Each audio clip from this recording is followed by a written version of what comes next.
والصلاة والسلام على رسوله الكريم وعلى آله وصحبه أجمعين اما بعد۔ انسان میں ہدایت اور گمراہی دونوں کے لیے پوری طاقت موجود ہے۔ فَأَلْهَمَهَا فُجُورَهَا وَتَقْوَاهَا۔ باہر دو دعوتیں ہیں، ایک شیطان کی ہے فَبِمَا أَغْوَيْتَنِي لَأُزَيِّنَنَّ لَهُمْ فِي الْأَرْضِ وَلَأُغْوِيَنَّهُمْ أَجْمَعِينَ۔ اس نے بھی یہ نیت کی ہے کہ میں تمام انسانوں کو گمراہ کر دوں۔ اور دوسری دعوت انبیاء کی ہے جو خیر کی طرف ہے۔ الف لام را کتاب انزلناہ الیک لتخرج الناس من الظلمات الی النور، وہ کہتا ہے وَلَأُغْوِيَنَّهُمْ أَجْمَعِينَ، یہاں کہتا ہے لِتُخْرِجَ النَّاسَ مِنَ الظُّلُمَاتِ إِلَى النُّورِ۔ دونوں طرف مکمل تشکیل کے ارادے ہیں۔ اللہ تعالیٰ یہ چاہتا ہے کہ تمام بنی نوع انسان ظلمت سے نکل کر ہدایت پر آ جائے۔ شیطانی یہ چاہتا ہے کہ اجمعین، ایک بھی جنت میں نہ جائے، سارے جہنم میں چلے جائیں۔ یہ دو نظام اللہ کے رسول تک بڑے واضح تھے، سے پہلے تک، کہ جب گمراہی پھیلتی تو ایک نبی خالص اس کام کے لیے آ جاتا تھا، اس کو اور کوئی کام نہیں ہوتا تھا۔ اِنَّا أَرْسَلْنَا نُوحًا إِلَىٰ قَوْمٍ، کہ براہ راست ان کو اس کے لیے بھیجا جائے قوم کی طرف۔ وَإِلَىٰ عَادٍ أَخَاهُمْ هُودٌ وَإِلَىٰ ثَمُودَ أَخَاهُمْ هُودًا وَإِلَىٰ مَدْيَنَ أَخَاهُمْ هُودًا وَلَقَدْ أَرْسَلْنَا مُوسَىٰ بِآيَاتِنَا۔ تو عیسیٰ علیہ السلام تک بڑی واضح اور کوئی خلط ملط چیز نہیں تھی کہ دعوت کے لیے مستقل داعی آتا تھا، وہ صبح سے شام اس کو اور کوئی کام نہیں ہوتا تھا۔ رب انی دعوت قومی لیلا ونہارا فقد ابلغتکم رسالات ربی اور نصحت لکم اور ابلغتکم وبلغ ما انزل الیک من ربک۔ جب اللہ کے رسول صلی اللہ تعالی علیہ وسلم تشریف لائے تو وہ بھی داعی بن کر آئے، وہاں بھی کوئی اشتباہ نہیں تھا۔ جب آپ چلے گئے تو امت کو دعوت کے لیے منتخب کیا گیا۔ اب آ کر معاملہ سنگین اور سخت امتحان ہو گیا کہ ایک طرف ان کے ساتھ وہ سلسلہ نہیں ہے جو انبیاء کے ساتھ تھا، وہ وحی نہیں، وہ عصمت نہیں، وہ غیبی نظام ایسا نہیں ہے۔ یقیناً نبی اور غیر نبی کا فرق تو ہوتا ہے۔ دوسرا ان کے ساتھ ان کے معاشی مسائل، ان کے سماجی مسائل، ان کے عائلی مسائل، پھر سیاست بیچ میں آ گئی کہ اللہ نے حکومت دے دی، اقتدار دے دیا، حکومت کے اپنے تقاضے پیدا ہو گئے۔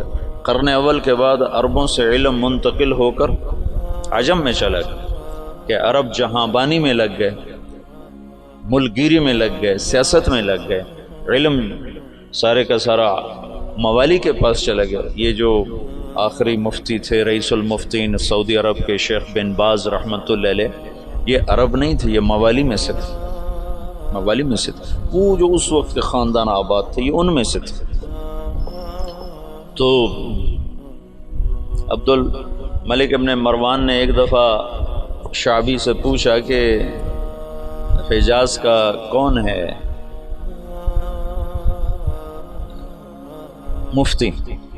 ان کا عطاء بن ابی رباح کا وہ عجمی ہے کہ عرب ہے؟ کا عجمی ہے۔ موالی ہے کہ عرب ہے؟ کا موالی ہے۔ کا یمن کا کون ہے؟ کا طاؤس یمانی۔ کا وہ موالی میں سے ہے کہ عرب میں سے؟ کا موالی میں سے۔ کا شام کا کون ہے؟ کا مکحول ہے۔ کا تو اس کا مصر کا کون ہے؟ کا حبیب بن کچھ ہے۔ اور خراسان کا ضحاک بن قیس ہے۔ کا عراق کا تو شابی کہنے لگے میرے جی میں کہوں حماد، لیکن میں اس کے تیور دیکھ کے یہ سمجھ رہا تھا کہ اگر میں نے کسی غیر عرب کا نام لیا تو یہ مجھے قتل کر دے گا، تو میں نے کہا عراق کا ہے ابراہیم نخعی۔ تو تھا تو 19-20 کا فرق، ابراہیم نخعی بھی بہت بڑا نام ہے، لیکن شعبی کہتے ہیں میری ترجیحات تھیں حماد کے لیے، لیکن مجھے ڈر لگا کہ یہ مجھے مار دے گا، تو جب میں نے کہا ابراہیم نخعی تو اس نے کہا تو نے میرے اوپر سے ایک بوجھ ہٹا دیا، اب اگر تو کسی موالی کا نام لیتا تو میں مر جاتا۔ سبب کیا تھا کہ حکومت عرب کو ملی نا، تو وہ جیسے آج پیسہ عرب کو ملا ہے تو وہ حفظ کرنا چھوڑ گئے، علم کی گہرائی ختم ہوتی چلی جا۔ حکومت سعودیہ نے حفظ کرنے پر انعام رکھا ہوا ہے، لیکن میں وہ حرمین میں ہے نا حفظ کے مکاتب، مدینہ میں بھی مکہ میں بھی، میں وہاں پھرتا ہوں دیکھتا ہوں تو کوئی عرب بچہ حفظ کرتا نظر نہیں آتا، حتیٰ کہ امارات والوں نے بڑا انعام رکھا ہے حفظ قرآن کا، لیکن کوئی عرب بچہ حفظ نہیں کرتا۔ وہاں بھی امارات میں بھی عجم کے بچے حفظ کر رہے ہیں۔ تو اب دعوت اس امت کا منصب تھا، لِتَكُونُوا شُهَدَاءَ عَلَى النَّاسِ، سارے عالم کے انسانوں تک اللہ کا پیغام پہنچانا، لیکن اس کے ساتھ اتنی چیزیں اور شامل ہو گئیں کہ وہ روح، میں تو سید سلیمان ندوی رحمۃ اللہ علیہ نے جو مقدمہ لکھا ہے مولانا الیاس اور کے بارے میں جو کتاب لکھی ہے مولانا علی میاں رحمۃ اللہ علیہ نے، تو مولانا الیاس اور ان کی دینی دعوت، تو اس کے شروع میں سید سلیمان ندوی بہت بڑی شخصیت ہیں، انہوں نے مقدمہ لکھا ہے کہ اس امت کا اصل کام تھا دعوت الی اللہ، پر افسوس کہ 100 سال بھی نہ گزرے کہ امت اپنا کام بھول گئی، انہوں نے تو پہلی صدی میں ہی اس کو ختم کر دیا۔ اور کچھ ایسی بے وزن بات نہیں، وہ تو خیر بے وزن میں کا تبصرہ کرنے والا ہوتا کون ہوں، تو بہت بڑی شخصیتیں، ان کی بات بڑی تحقیق کے ساتھ اور بڑی محققانہ ہے، اللہ نے ان کو بہت کچھ نوازا تھا۔ تو وہ اسباب ایسے بنے کہ حکومت بھی آ گئی، سیاست بھی آ گئی، آپس کی لڑائیاں بھی شروع ہو گئیں اور دشمن بھی سر پہ چڑھ آئے ہیں، تو جو روح دعوت تھی لِتَكُونُوا شُهَدَاءَ عَلَى النَّاسِ، کتنی واضح بات تھی کہ تمہارا کام لوگوں تک پیغام حق کی گواہی پہنچانا ہے، پیغام حق لوگوں تک پہنچانا تمہارے ذمے ہے۔ اور کنتم خیر امت اخرجت للناس، یہاں بھی للطالبین نہیں تھا، للطلبہ، نہ للطالبین نہ للطلبہ نہ للمریدین، کہ شیخ صرف مرید کا فکر کر رہا ہے، ایک شیخ اپنے مسالکین کا، اپنے مریدین کے فکر میں، ایک مہتمم اپنے طلبہ کے فکر میں ہے، للناس ایک بادشاہ اپنی مملکت کے فکر میں ہے، اخرجت للناس،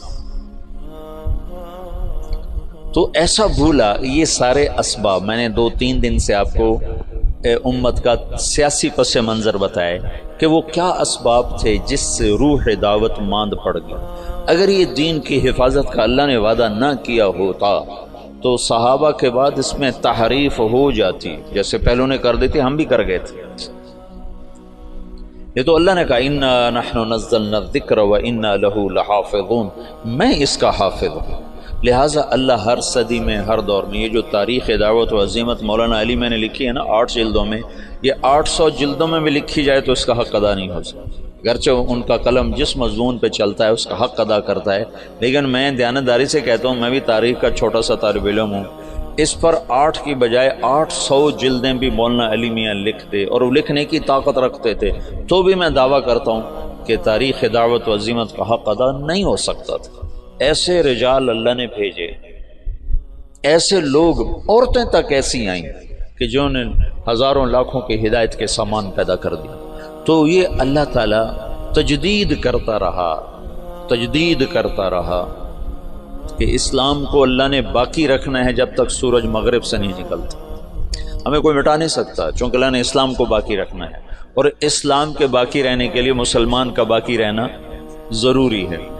تو لہٰذا چاہے اس سے بھی زیادہ ایٹمی طاقتیں مسلمانوں کے خلاف ہو جائیں، اسلام کو نہیں مٹا سکتے، بلکہ عین ممکن ہے کہ چونکہ یہ امت بڑھاپے کا شکار ہے، اللہ انہی قوموں کو ایمان کی دولت نصیب فرما دے، جیسے 7ویں صدی میں اللہ نے تاتاریوں کے ساتھ کیا کہ 7ویں صدی میں مسلمان سیاسی طور پر ختم، اخلاقی طور پر پستی کا شکار۔ اب بوڑھے آدمی کو 100 بوتل خون کی لگا دو تو وہ جوان نہیں بن سکتا، اسے سونے کے کشتے کھلا دو وہ جوان نہیں بن سکتا، اس کی عمر ڈھل چکی ہے اور بڑھاپے کا علاج کوئی نہیں۔ اور ابن خلدون نے اپنے مقدمہ ابن خلدون میں لکھا ہے کہ جیسے فرد کی جوانی اور بڑھاپا ہوتا ہے، ایسے قوم پر بھی جوانی اور بڑھاپا ہوتا ہے۔ جیسے فرد کے بڑھاپے کو واپس نہیں لایا جا سکتا، ایسے ہی قوم کے بڑھاپے کو واپس نہیں لایا جا سکتا۔ یہ بات تو ابن خلدون کی۔ اگلی بات میں کر رہا ہوں کہ قوم بڑھاپے کا شکار تھی اور نظام ٹوٹ چکا تھا، تو جتنے قائدین مصلحین کھڑے ہوئے وہ شان و شوکت مسلم کو واپس لانے کی دعوت لے کر کھڑے ہوئے۔ بوڑھے کو جوان کرنے کے چکر میں لگ گئے، بوڑھا تو جوان نہیں ہو سکتا۔ وہ ایک بنیا جا رہا تھا تو سامنے سے اس کو کوئی مل گیا لوٹنے والا، اس نے کہا چلو شاید بنیا ویسے ہی ڈر جائے گا، تو اس کے ہاتھ میں کچھ نہیں تھا، اس نے ایک تنکا اٹھا لیا، نکال جو تیرے ہاتھ میں، جو تیرے ہاتھ میں۔ اس نے جیب سے ایک پیسہ نکال کے دے دیا، یہ لو۔ کہا میں تجھ سے سارے مانگ رہا ہوں، تو ایک پیسہ دے۔ کہنے کہ پہلے اپنا ہتھیار تو پہلے اپنے ہتھیار تو دیکھ لے۔ تو پچھلے 200 سال میں جتنی تحریکیں اٹھی ہیں وہ مسلمان میں جوانی لانے کے لیے نہیں اٹھی، بلکہ بوڑھوں پر جوانی والا نظام لانے کی محنت تھی کہ نظام واپس آئے، وہ شان و شوکت واپس آئے، وہ سیاسی طاقت واپس آئے، وہ حکومت واپس آئے۔ وہ نہیں ہو سکتا تھا، ناممکن تھا۔ شاہ عالم ثانی غلام قادر روہیلا کو جب وہ بچہ تھا تو اس کو عورتوں لڑکیوں کے لباس پہنا کے اپنے دربار میں نچواتا تھا۔ یہ لوگ نظام بدل سکتے تھے؟ جب غلام قادر روہیلا طاقت میں ہے تو اس نے شاہ عالم ثانی کی آنکھیں نکلوا دی۔ شاہ عالم ثانی مغلیہ خاندان کا بہادر شاہ سے پہلے آخری بادشاہ تھا جس پر انگریز نے دلی پر باقاعدہ قبضہ کر لیا، اور شاہ عالم ثانی صرف لال قلعے کا بادشاہ رہ گیا تھا، اور اس کے بعد بہادر شاہ ظفر، اور پھر بات ہی ختم ہو گئی۔ بڑھاپے کا علاج جوانی ہے، اور جوانی قوموں کی جوانی کیسے ہوتی ہے؟ قوموں کی جوانی کا ایک راستہ ہے، ایک فرد کی جوانی کا تو راستہ کوئی نہیں، لیکن قوموں کی جوانی کا ایک راستہ ہے کہ غیر قوموں کو اپنا ہم نوا بنایا جائے، غیر قوموں کو اسلام میں لایا جائے۔ پچھلی ساری صدیوں میں ایسا ہوتا رہا کہ منفرد دعات کی وجہ سے دعوت کبھی نہیں ختم ہوئی۔ ہاں، جو مولانا الیاس صاحب نے دعوت کو زندہ کیا وہ قرن اول کی طرز پر زندہ کیا کہ ہر مسلمان یہ سمجھے کہ میں دین کا داعی ہوں، میرے ذمہ پوری دنیا میں اللہ کے دین کو پہنچانا ہے، چاہے میری جیب میں ایک پیسہ کوئی۔ یہ سوچ تو اجتماعی طور پہ ختم ہو گئی تھی۔ حضرت تھانوی رحمۃ اللہ علیہ جیسے فرمانے لگے یہ کیا گمراہی کی بات شروع کر دی مولی الیاس، دین کی دعوت تو علماء کا کام ہے، عوام کیا کریں گے؟ میں نے ایک یہ دورے والوں کو کہا، میں کہا تأمرون بالمعروف وتنہون عن المنکر کا ترجمہ کرو۔ تو کہا تم بھلائیوں کی دعوت دیتے ہو، برائیوں کو مٹاتے ہو۔ کتنوں سے پوچھا، سب نے یہی ترجمہ کیا۔ میں نے کہا یہ المعروف جو لفظ ہے اس کا بھی کوئی مطلب ہے؟ یہ اس میں مفعول ہے، اور عرفہ سے یہ اس میں مفعول ہے، تو اس میں مفعول کا ترجمہ کرو۔ وہ کریں بھلائیوں کو پھیلاتے ہو، برائیوں کو مٹاتے ہو۔ تو میں نے کہا اس میں مفعول کا ترجمہ ہے جانی پہچانی چیز، جانی پہچانی چیز۔ بھلائی اور نیکی تو اس کا مرادی ترجمہ ہے۔ میں کہا اصل ترجمہ کرو۔ وہ کوئی ایک نہیں بولا، جو صرف شروحات اور کتابیں پڑھتے ہیں وہ ایسے پابند ہو جاتے، دائیں بائیں سوچنے کی صلاحیت ختم ہو جاتی۔ اور منکر، ان کا منکر کہتے ہیں انجانی چیز کو، انجانی چیز کو۔ تم تأمرون بالمعروف، تم جانی پہچانی چیزوں کی دعوت دیتے ہو، وتنہون عن المنکر، اور انجان چیزوں سے تم منع کرتے ہو۔ اس کے ساتھ ایک آیت جوڑو، فَأَلْهَمَهَا فُجُورَهَا وَتَقْوَاهَا، کہ میں نے تیرے اندر نیکی اور بدی کا الہام کر دیا ہے۔ الہام سچ سچ ہے، اس کے لیے کسی شریعت سے دلیل کی ضرورت نہیں۔ ظلم ظلم ہے، اس کے لیے کسی شریعت سے دلیل کی ضرورت کوئی۔ جھوٹ بہت بری چیز ہے، اس کا الہام ہے انسان کے اندر، کسی قرآن و سنت سے دلیل کی ضرورت کوئی نہیں۔ ماں باپ کی نافرمانی، یہ انسانی فطرت اس کا انکار کرتی ہے۔ زنا کا انسانی، او تزن الحرۃ، کیا بات کہی تھی اس نے؟ ہند بنت عتبہ رضی اللہ تعالیٰ عنہ نے کیا کہا تھا جب اللہ کے نبی نے بیعت لی اور فرمایا کہ تم یہ کرو گے، یہ کرو گے، یہ نہیں کرو گے، یہ نہیں کرو گے، زنا نہیں کرو گی، تو ہندہ نے زمانہ جاہلیت میں کہا اوتزنی الحرۃ، کیا شریف عورت زنا کر سکتی ہے؟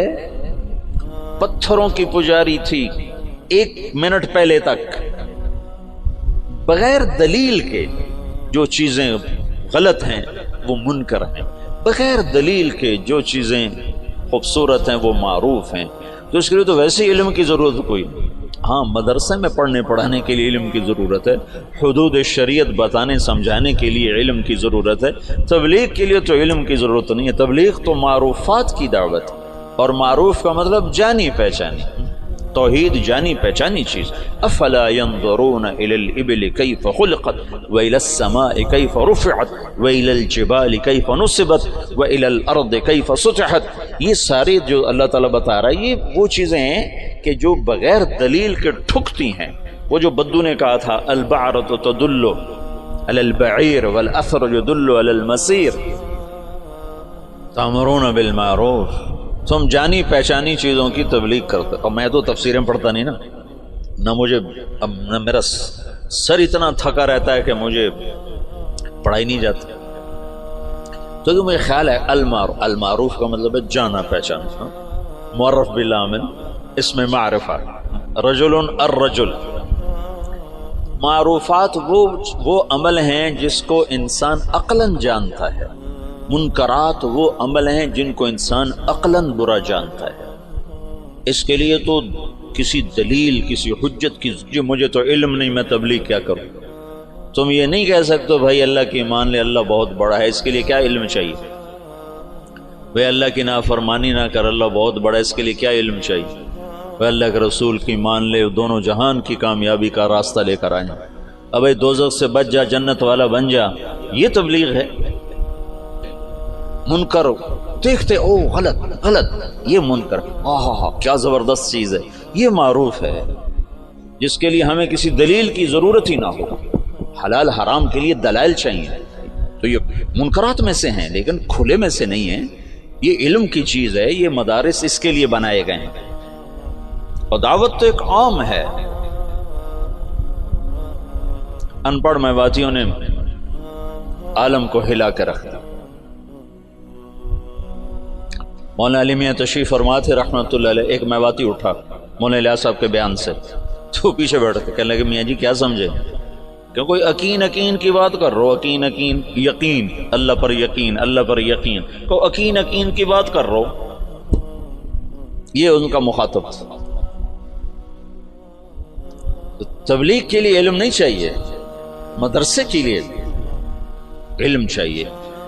معروفات وہ ہیں جو ایک ان پڑھ بھی کہے ہاں واہ کیا زبردست چیز، اور بے کی شروط اور بے فاسد بے باطل یہ تو سارے وہ منکرات ہیں جو بڑے چھپے ہوئے ہیں، ان کے لیے دلائل چاہیے۔ اور ماں باپ کی نافرمانی کھلا منکر، سر عام شراب پینا یورپ میں بھی برا سمجھا جاتا ہے، جہاں شراب کے بغیر وہ ایک پل نہیں زندہ رہ سکتے، وہاں بھی ایسے شراب پینا برا سمجھا جاتا ہے، کھلے عام کو شراب پینا۔ میں اتنا یورپ امریکہ پھرا ہوں، میں نے کسی کو سڑک پہ شراب پیتا نہیں دیکھا، الگ پیتے ہیں، پینے کی جگہ الگ ہیں ان کے ہاں جو زنا کا مفہوم ہے ان کے ہاں کہ کسی عورت سے زبردستی کر رہا ہوں، پورے یورپ میں کسی کو ضرورت نہیں کہ کسی عورت کو ہاتھ لگاتا، لیکن ننگی لڑکیاں پھر رہی ہوتی تو کسی کو ضرورت نہیں کہ ہاتھ لگاتا۔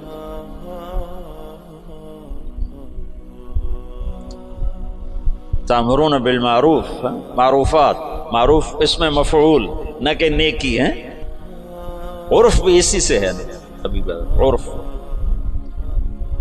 تو دعوت اس امت کا فرض منصبی ہے، فرض منصبی جو امت کے ہر فرد کے لیے ہے، لیکن سیاست، حکومت، گھر، معاشرت یہ چیزیں رکاوٹ بن کر آئیں، اور نبیوں جیسا انتخاب نہ تھا، وہ تو اور کوئی کام کر ہی نہیں سکتا، اس کو تو وہی آ رہے۔ داؤد علیہ السلام نے ایک دن مقرر کیا کہ میں اللہ کی عبادت کروں گا، کسی سے نہیں ملوں گا، بڑی اونچی دیواریں بنائیں اندر بیٹھ گئے، بس اللہ اللہ کروں گا، کسی سے نہیں ملوں. ایک دن مقرر، پہلا دن تھا، اور اذ تصور المحراب، دو فرشتے انسانی شکل میں دیوار پلانگ کے اندر. ففزع منہم، داؤد علیہ السلام ڈر گئے. کس لیے؟ کہ دیوار اتنی اونچی ہے کہ کوئی اس کو کود کر پار نہیں کر سکتا، دروازہ بند ہے، اور دیوار اتنی اونچی ہے کہ اس سے اوپر چڑھ کر کوئی آ نہیں سکتا. یہ کہاں سے آ گیا، یہ کون ہے؟ انہوں نے کہا لا تخف خصمان بغا بعضنا علی بعض، بھائی ہم دونوں میں جھگڑا ہو گیا، آپ مہربانی کرو ہمارا جھگڑا نہیں اٹھاتا. ان هذا اخی له 99 نعجہ ولی نعجۃ واحدہ فقال اکفلنیها وعزنی فی الخطاب. یہ جھگڑا تو ایک 5 سال کا بچہ بھی نہیں مٹا سکتا. تو وہ جو داؤد علیہ السلام سجدے میں گرے اور فاستغفر ربہ، اور وہ کس بات پر استغفار ہے؟ یہ اللہ کی تنبیہ تھی کہ داؤد تو نبی بن کر آیا ہے، تو عابد بن کر نہیں آیا. عبادت بعد میں ہے، دعوت پہلے ہے. یہ دن میں نے لوگوں کے لیے رکھا ہے، اور تو نے بندگی کرنی ہے تو رات کو کر. تو کسی سے نہیں ملنا چاہتا تو رات کا وقت اس کے لیے مقرر کر. قم اللیل الا قلیلا ومن اللیل فتہجد بہ نافلۃ لک وباللیل. یہ جو رات کا وقت ہے، وبالاسحار ہم یستغفرون، یہ رات کو تم اٹھو اور مجھ سے باتیں کرو، کسی سے نہ ملو. لیکن دن میں تم دروازے بند کرو، دیواریں اونچی کرو، تو یہ منصب نبوت کے خلاف ہے. اس پر استغفار کیا ہے، اس پر توبہ کی ہے، اور اس پر اللہ کے سامنے معافی مانگے کہ اوہ یا اللہ میں معافی چاہتا ہوں، میں معافی چاہتا ہوں. تو نبی کا کام لوگوں میں پھرنا ہوتا ہے، لوگوں کو کھینچنا ہوتا ہے، اس کی حفاظت ہو رہی ہوتی ہے نا. وہ کوئی ادھر ادھر ہو ہی نہیں سکتا کہ عصمت کا سایہ ہوتا ہے. اب ہمارے ساتھ تو ایسا معاملہ تھا نہیں، اور پھر اس امت کو عروج ملا، 1000 برس کی حکومتیں ملی، ساری دنیا میں آدھی دنیا سے زیادہ انہوں نے حکومت کی، تو بہت سے عوامل جمع ہوتے گئے. اس کی میں نے تھوڑی تفصیل آپ کو بتائی تھی. پھر ہندوستان کی حد تک تبلیغ کا کام یہاں سے 1926 میں تبلیغ کے کام کی ابتدا ہوئی. مولانا الیاس صاحب رحمۃ اللہ علیہ صوفیاء میں سے تھے، علماء میں سے تھے. اگر وہ اسی طرز پر چلتے جو چل رہا تھا تو کوئی خانقاہ بناتے یا کوئی دارالعلوم بنا لیتے. نظام الدین میں کوئی دارالعلوم بنا لیتے، خانقاہ بنا لیتے. ہندوستان بر صغیر کے حالات اور اسلامی سلطنتوں سے قدر مختلف. یہاں 1 صدی میں اسلام آ گیا. یہ ہندو علاقہ ہے. یہ جو سری لنکا ہے، یہاں عرب تاجروں کے ذریعے سے یمن سے جو آتے تھے بحری جہاز، ان کی تبلیغ سے یہاں اسلام آ گیا. اور یہاں کا جو راجہ تھا وہ تو مسلمان نہیں تھا، لیکن عوام الناس میں اسلام آ گیا. اور یہ جو ساتھ مالدیپ ہے، مالدیپ کوئی 2500 جزیروں کا ملک ہے. مالدیپ 2500 جزیروں کا ملک ہے، اور وہ جزیرے لمبے سے لمبا جزیرہ 11 کلومیٹر ہے، اس کا نام ہے مالے. اسی میں ان کا دارالحکومت ہے.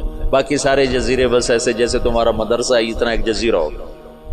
ایسے وہ چھوٹے چھوٹے جزائر پر ہے. عنبر وہاں بہت نکلتا ہے، اللہ نے ان کو رزق دیا ہوا ہے عنبر کے ذریعے سے. تو یہ ان جزائر سے ایک قافلہ جا رہا تھا. اس میں یہاں کچھ عرب قبائل آباد ہو گئے تھے. تو ایک قافلہ بحری جہاز پر سری لنکا کے بادشاہ نے تحفے تحائف ولید بن عبد الملک کو دی، ان سے دوستی لگانا چاہتا تھا. تو جب یہ کراچی کے قریب گزرا بحیرہ عرب سے، تو تیبل یہ دریائے سندھ کے کنارے تھا. یہ سندھ کا بہت بڑا شہر تھا اس وقت. تو وہاں سندھ کے ڈاکوؤں نے بحری جہاز پہ حملہ کیا اور قافلہ بھی لوٹ لیا، اور عورتوں کو بھی قید کر لیا، مردوں کو کچھ قتل ہو گئے. تو ایک عورت پکاری یا للحجاج یا للحجاج یا للحجاج.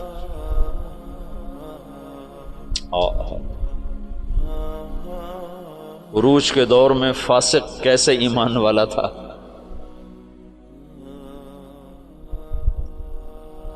تو کچھ جو لوگ انہوں نے مال لوٹنے کے بعد کچھ لوگ چھوڑ دیے تھے. تو یہ لٹا پٹا قافلہ جب پہنچا عراق میں تو حجاج کو ملا، اور انہوں نے کہا کہ ایک بہن نے کہا تھا یا للحجاج.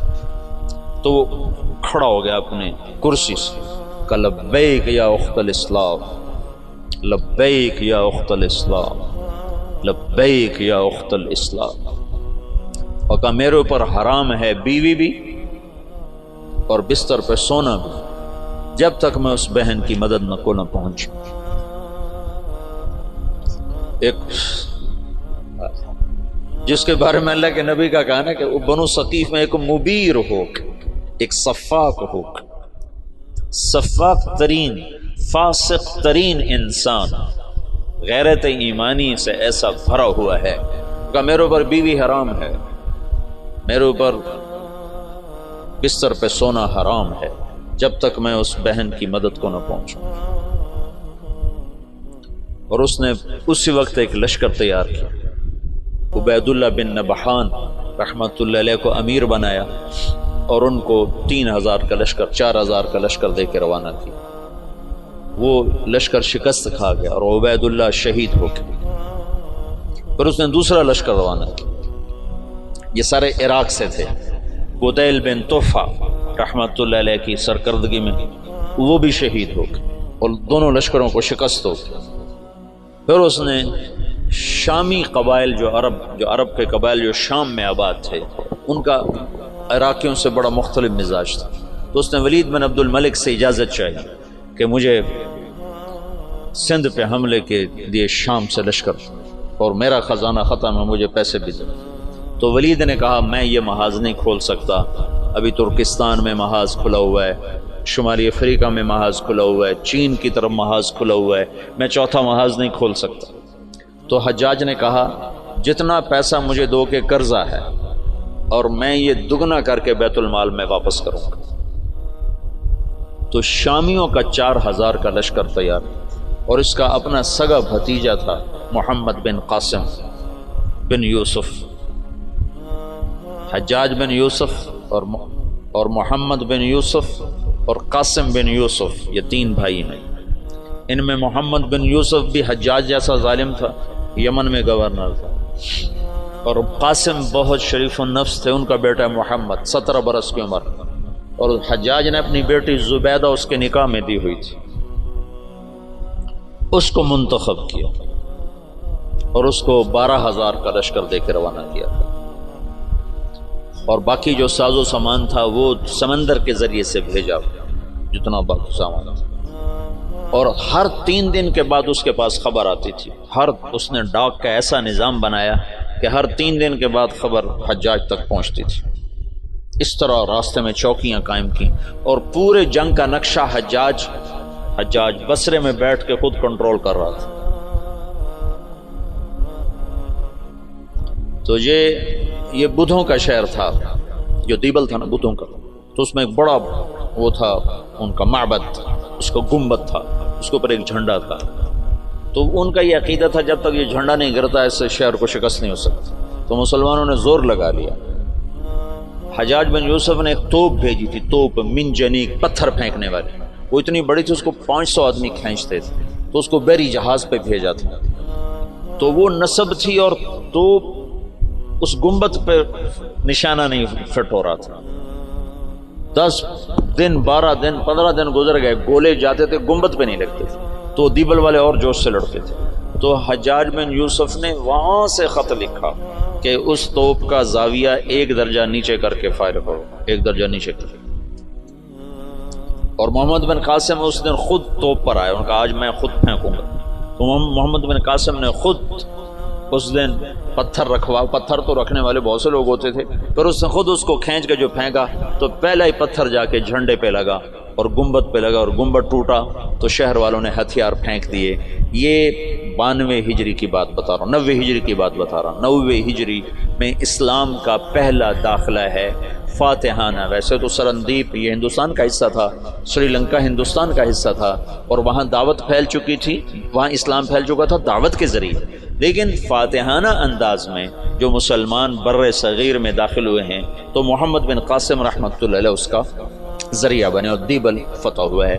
راجہ داہر اس وقت وہ پورے سندھ کا باج، پورا ہندوستان 2 حصوں میں تقسیم تھا، ہند اور سندھ۔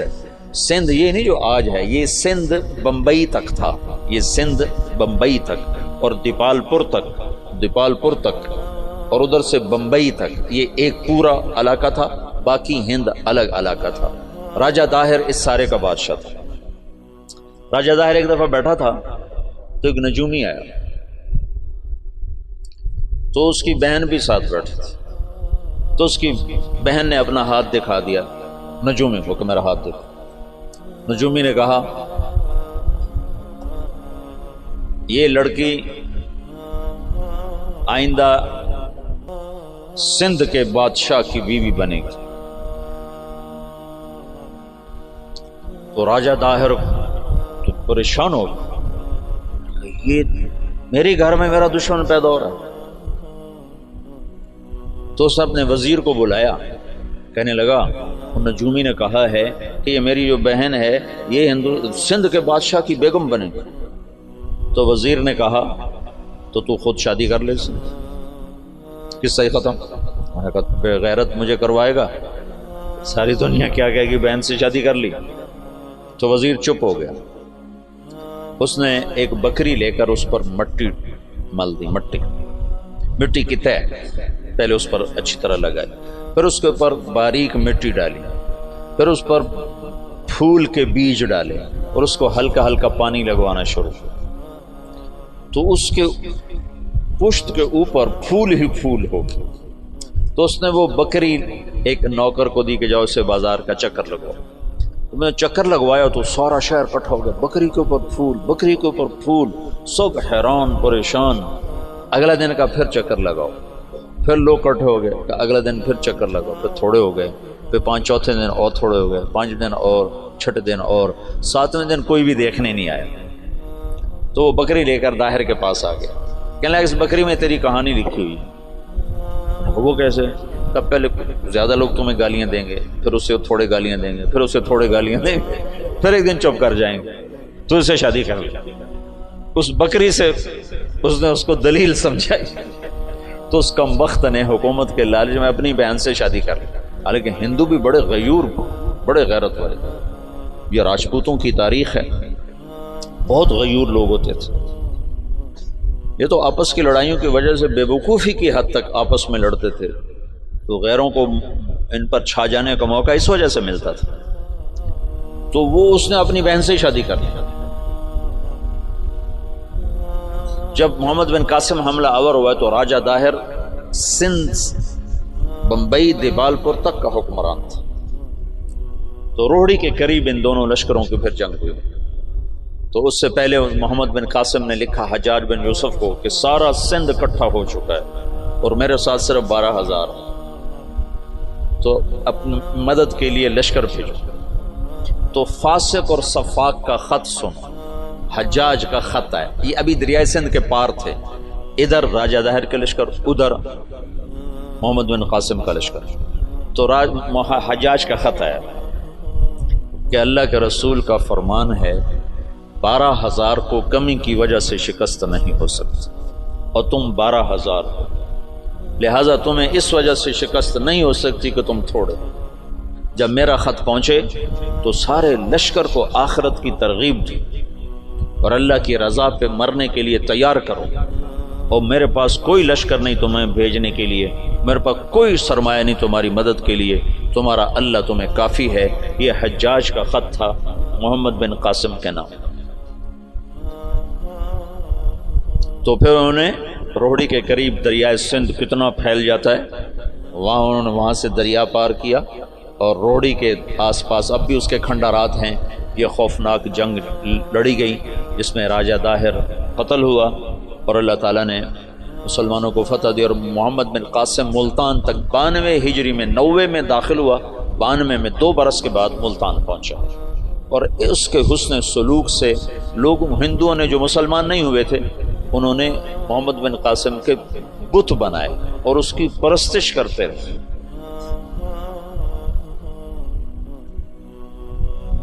یہ اس طرف سے 92 ہجری میں اسلام داخل ہوا ہے۔ پھر اس کے بعد ہندوستان کے پوری جو تاریخ بدلی ہے کہ مسلمانوں کے ہاتھ میں اقتدار، وہ 5ویں صدی میں جا کر جب محمود غزنوی نے ہندوستان پہ حملہ کیا۔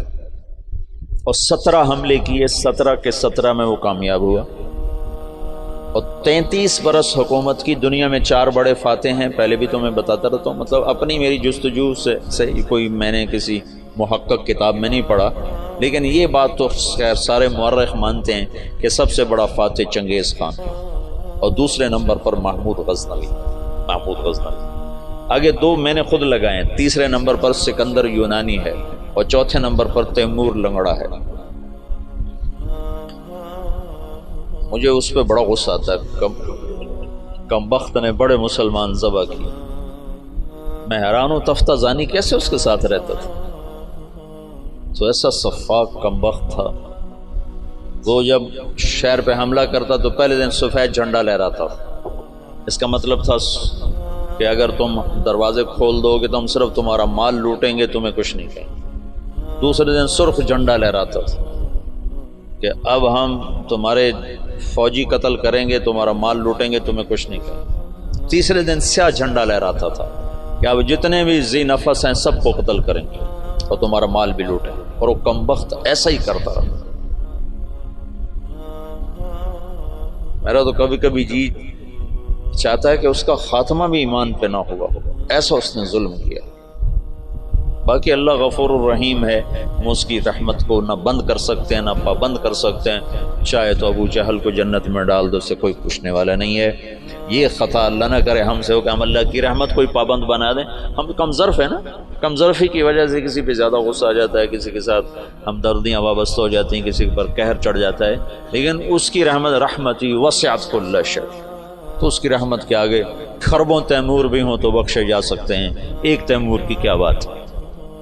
تو محمود غزنوی فاتح ہند ہے، اس نے ہندوستان کے لیے اسلام کا دروازہ کھولا، اور 33 برس کی حکومت، اور فاتح عالم ثانی ہے۔ چنگیز خان کے بعد یہ دوسرے نمبر کا شاہ سوار ہے۔ وہ کافر تھا، 2 کافر 2 مسلمان، ایک کافر نما مسلم، ایک کھرا مسلمان۔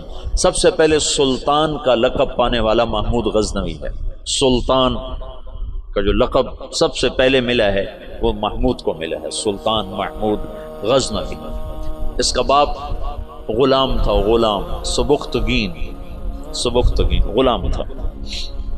یہ گیا شکار کھیلنے، تو ایک ہرنی کا بچہ اس نے شکار کیا، تو اس کو اٹھا کر اس نے گھوڑے پہ رکھا، ذبح نہیں کیا، گھوڑے پہ رکھا، گھر جا کے ذبح کروں، اور واپس موڑا۔ ایسے اس کے پیچھے نظر پڑی تو اس نے دیکھا وہ اس بچے کی ماں اس کے پیچھے آ رہی تھی، تو اس نے اس کو دیکھا تو اسے ترس آیا، تو اس نے بچے کو چھوڑ دیا۔ تو بچہ جا کے ماں سے جو ملا تو ہرنی نے تشکرانہ یوں سبکتگین کے آگے یوں سر جھکایا کہ تیری بڑی مہربانی۔ رات کو سبکتگین نے خواب دیکھا کہ تو نے مخلوق پہ رحم کیا، اس کے سلے میں اللہ نے تیری اولاد کے لیے بادشاہی کا فیصلہ کر دیا۔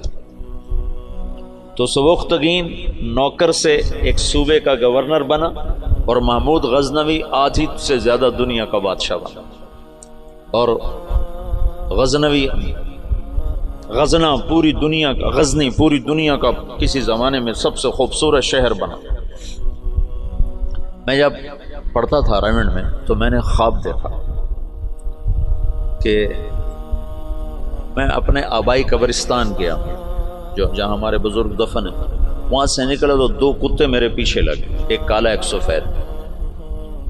تو میں نے ایک کتے کو پکڑا ٹانگوں سے اور دوسرے کتے پہ مارنا شروع کیا، مار اس دونوں کو ختم کر دیا۔ تو وہاں مجھے 2 خرگوش کے بچے نظر آئے، تو میں نے وہ اٹھا لیے۔ یہ وہ دور تھا جب جنگل زیادہ ہوتا تھا اور خرگوش کا شکار کیا کرتے تھے، کبھی جالی کے ساتھ کبھی کتوں کے ساتھ، پھر ان کو بھوننا پکانا، یہ وہ غالباً وہی لاشعور کی بات ہوگی۔ تو میں نے وہ خرگوش کے بچے اٹھا لیے اور میں چل پڑا۔ پیچھے مڑ کے دیکھا تو خرگوش نہیں یوں دیکھ رہے، تو مجھے خواب میں سبکتگین یاد آ گیا۔ خواب میں اس نے بھی ہرنی پہ رحم کھایا تھا، تو میں نے دونوں بچے چھوڑ دیے۔